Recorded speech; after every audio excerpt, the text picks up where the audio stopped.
Erik Kramer. Yes. Former Bears quarterback. Let's go. Where is the applause in this place? We should have I'm going to bring my own. There we go. I like it. I like it. That's right. It's so great to have you here, Erik. And I want to start here. Is it wild to you that you still have the single-season passing record for the Bears? It is. And it's a shame, Yeah. right? Because that thing should have been broken long ago. So I think, to me personally, we got the guy to do it now. Okay. Finally. Because I couldn't have been more impressed with Justin Fields going from the worst quarterback in the league the first few weeks to probably the most unique one. I mean, he doesn't quite have it all figured out just yet, throwing the ball. And what I haven't seen him do just yet is sort of in zone coverages, move defenders around, that sort of thing. But from where he started to where he ended the season, take out the Lions game, and the guy is phenomenal.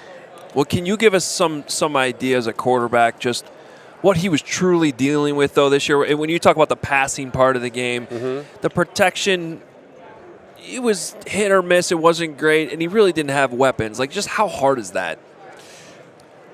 What I saw was a guy who had no confidence in himself to play catch. That simple. Okay. He went from that to a guy that you base the game plan on. You're saying at the beginning of the season, that's what it looked like? I was at the 49er game. Okay, it was ugly. Yeah. And so were the next 2 or 3.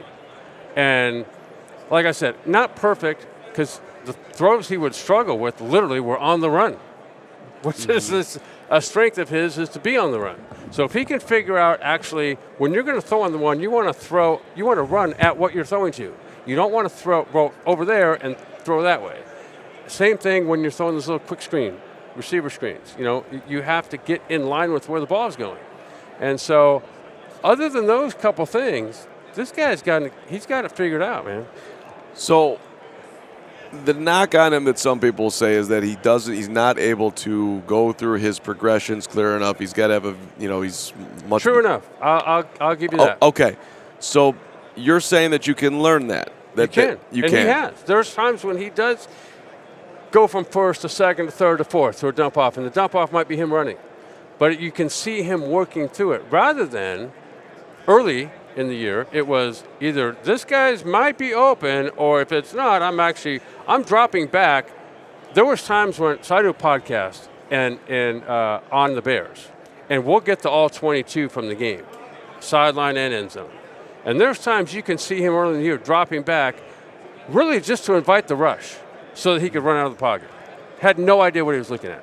To finding the right guy, and then when the right guy's covered, finding the next right guy. And I want to be clear, CHGO Bears fans. I'm not saying that he can't do it. I'm just wondering if the best strategy would be just to create an offense on what he can do right now versus let's have him sit in the pocket a lot more in year 3, and there's going to be some growth things there, but hopefully by the middle of the season he's got it because he's got better weapons and everything's around him, and then it really clicks, and now you've got, I don't know, a top 5 guy in the league, and nobody would even argue with that.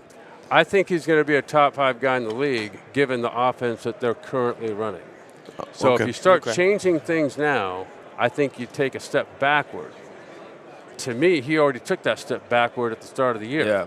And so ride the wave as it's going right now. To me, I mean, he's grown in the offense that, he has. That no question. He started out struggling with, then wasn't.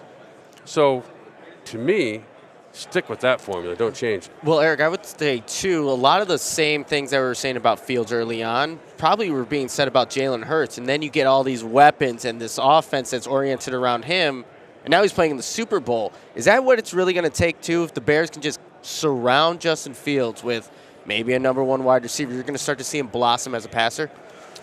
That's a very interesting question you just posed, because I think those two are like identical in the paths that they've taken so far.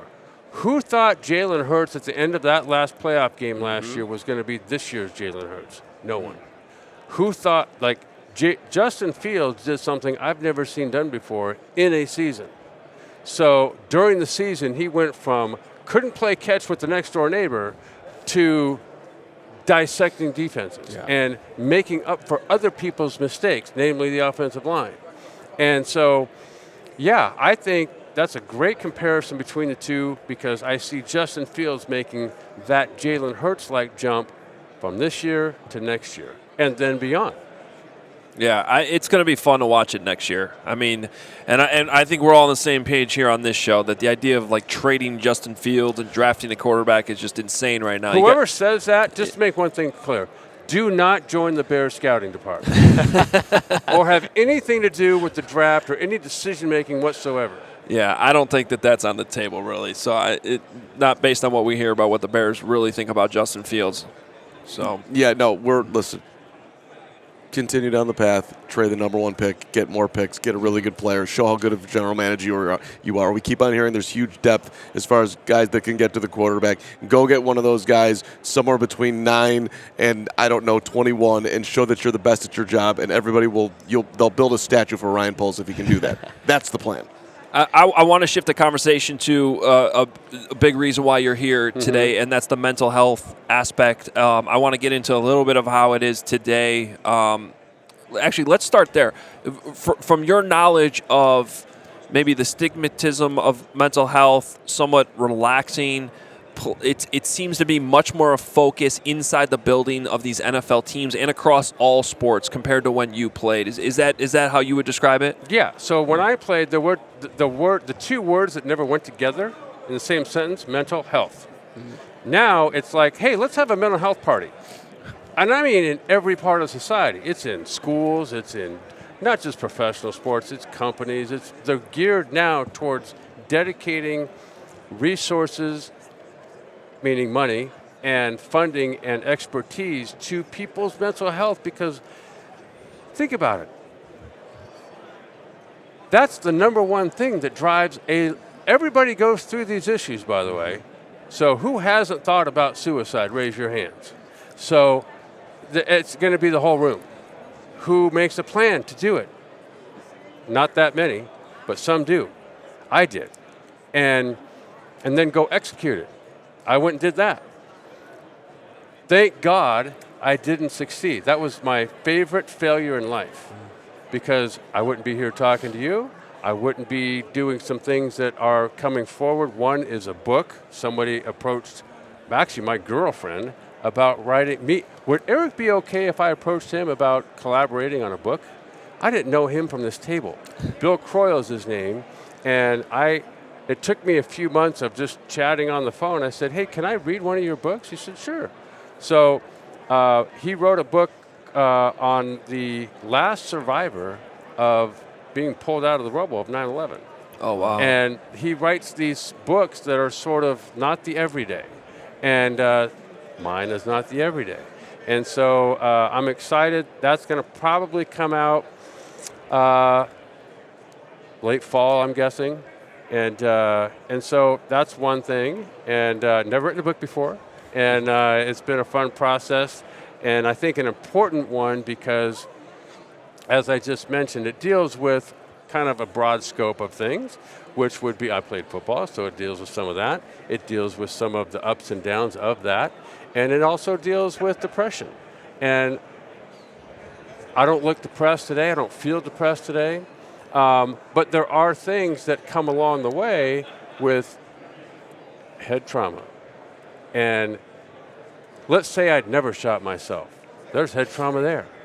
And combine that with shooting myself, there's a lot of head trauma there that I've never been depressed a day since, but there's a neuropsychologist. So the specialists in the field of head trauma are neuropsychologists. There's only one. And so he was saying to me, Dr. Tomaszewski, that Erik, great that you're not depressed. Well, there's other things you're going to be dealing with forever. One is lack of sleep.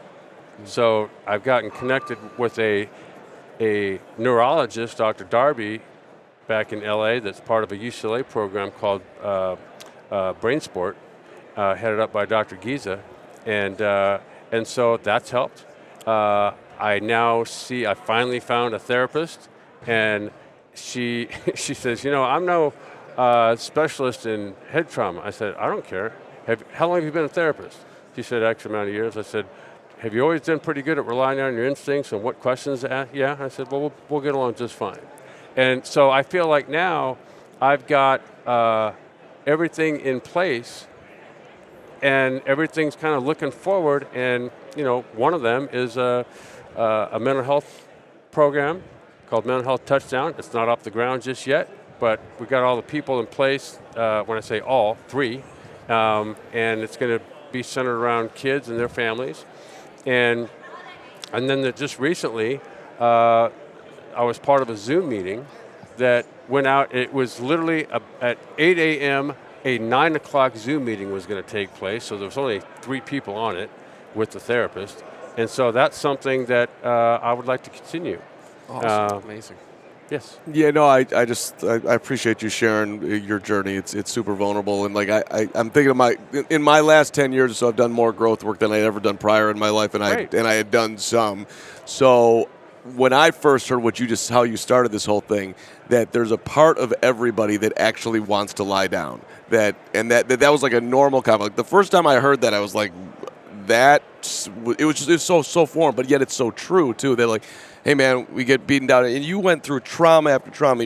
Your son passed away, your mom passed away, your father is diagnosed with terminal cancer. I mean that PTSD, whatever you want to call it, like that is so much for one person to handle, which got you to that point, and then you have to somehow you come out on the other side miraculously, and you're still building your life every single day. It's that we can all say like 1 foot forward, but that's not necessarily really how it goes. Because you can't put 1 foot forward when you're in a spin cycle, and I just, for me at that time, as I think back, the one thing that I recall from back then was that it's like everybody's walking out the door. There's really no one coming in that door. And that's something that you can't really prepare for. There's no way to go, here's what's going to come down the road in a few weeks. And depression, by the way, isn't something that it sits around and goes, when do you have the next 3 months off? Yeah. Okay, now we're going to show ourselves. Well, it happens like on a Tuesday morning out of the blue. Yeah. And so, there's ways to start the process of building your own little home team, support network, before depression ever shows up. And it gives you, when challenges happen, you kind of get in the mode of, this is what I do when challenges happen. And it's also you can't rely on your parents. Ultimately, you're always going to lose your parents, and in your case, yourself. Like your system might not look the way you think it's going to look. You got to build it. Anyway, that's right. Go ahead, Adam. And like a lot of people in life that do things for a long time, how do you stay up with it? Well, I evolve. Right. And you kind of roll with what comes, and you start to build what used to be becomes something better and bigger. But that evolution probably has to be pretty hard when you go from NFL quarterback to life after football. I'm just thinking about what you said about all of a sudden there's not as many people coming in the door, and probably when you were playing there was probably endless people coming in the door. Did you deal with depression when you were playing too? I did. And how much do you look back on football being a contributor to all that? None. What I contributed to was in 1994 when I went from Detroit to Chicago. That was the first time in my life when people said, "You're the guy." So it was like huge pressure. Wow, this hadn't happened. I didn't start in high school. When I had to go to junior college, my first year there, I was going part-time selling cable television door to door, and I had to back up the next year, and then when I got recruited at NC State, they brought in other quarterbacks too. I had to call my way onto the Lions, and then here's somebody going, "We want you." Well, it went from "we want you" to I got hurt, someone else comes in, and the train kept moving. And so I was healthy enough to play, just wasn't. And that got, all of a sudden, I'm like, wait a minute, I'm the one here that's fallen down on the job. And it's one thing to fail, I've failed before. It's another thing to fail when you're hoisted up and then this big crash happens and the train's gone now. And so that, I remember my mom came out and stayed, with us for a few days and a week or so. And, It was just when you're depressed, there's no fighting. There's no fight to it. You can't. It just happens. And so the cure to me is, okay, there's going to be antidepressants involved and therapy involved. Got that. Long before that ever happens, you can start intuitively building your own support network. Yay, team.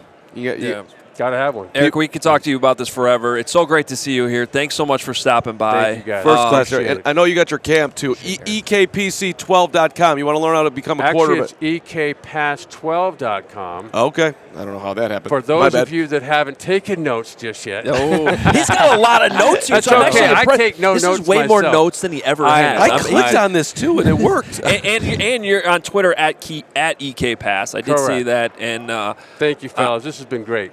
thanks so much for And being go here. Bears. That's Go right. Bears. That's right. And I know all of our viewers and listeners love hearing what you had to say about Justin Fields. So, so great to see you.